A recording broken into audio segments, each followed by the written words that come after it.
Hey guys, it's Big Elevator Dude 707 here. What I got here is an IBM 4030-1 horn. Yep, I got this in the mail last week at my dad's. So, I'm going to set this off. Runs off 110 volts AC.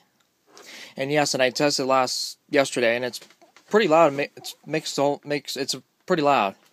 Yeah. So I'm going to set it off right now. So be ready.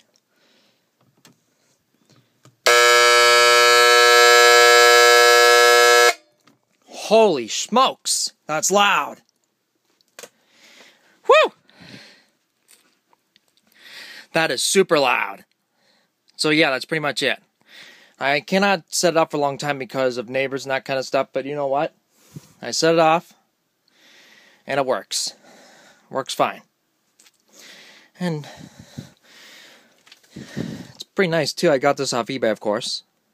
It's probably my most favorite alarm so far. Since it's like from the 1950s or 60s maybe, or the 40s. I'm not too sure. If anybody knows, please let me know. Thanks. And thank you for watching. Please subscribe, comment, and rate. Thank you. Thanks for watching. I'll see you later.